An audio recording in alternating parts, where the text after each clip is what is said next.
সংজ্ঞা মুখস্থ করার দিন শেষ। শুধুমাত্র একটা উদাহরণ মনে রাখলেই সংজ্ঞা মনে রাখা যায়।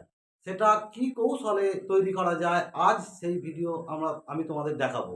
তবে এই ভিডিওটা দেখার আগে সমাসের উপাদান নিয়ে ২ নম্বর এক ভিডিও করা হয়েছে। সেই ভিডিওটা অবশ্যই একটু দেখে রাখলে খুব সুবিধা হয়। দেখো, একটা আজ আলোচনা আমাদের দ্বন্দ্ব সমাস নিয়ে। দ্বন্দ্ব সমাসে একটা উদাহরণ নিয়ে নিয়েছি। দেখো, সাদা ও কালো সমান সাদা কালো। এইখানে দেখো, এটাকে বলে পূর্বপদ, এটাকে বলে পরপদ। এই পূর্বপদ আর পরপদ যুক্ত হয়েছে কি দিয়ে? ও দিয়ে। এটাকে বলা হয় সংযোজক অব্যয়। তার মানে সংযোজক অব্যয় দিয়ে কি যুক্ত হয়েছে? পূর্বপদ ও পরপদ।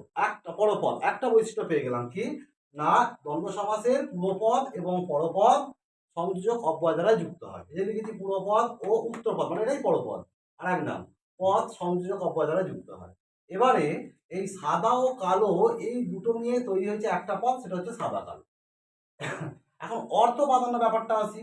দেখো, এর যোগ চিহ্ন দিয়েছি, এরও যোগ চিহ্ন দিয়েছি, মানে দুজনেরই সমান অর্থ প্রাধান্য আছে। কিরকম? যদি কালোটাকে আমি চেপে রাখি, তাহলে সাদা কালো, এই সম্পূর্ণ সাদা কালো অংশটাকে বোঝাবে না, শুধু সাদা দিয়ে। আবার যদি সাদাটাকেও চেপে রাখি, তাহলে সাদা কালো অংশটাকে বোঝাবে না।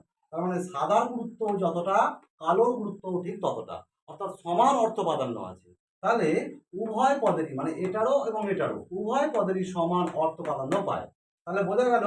এবার তাহলে সংজ্ঞাটা নির্ণয় করে নিই। যে সমাসের পূর্বপদ ও উত্তরপদ সংযোজক অব্যয় দ্বারা যুক্ত এবং উভয় পদেরই সমান অর্থ প্রাধান্য পায়, তাকে বলবো দ্বন্দ্ব সমাস।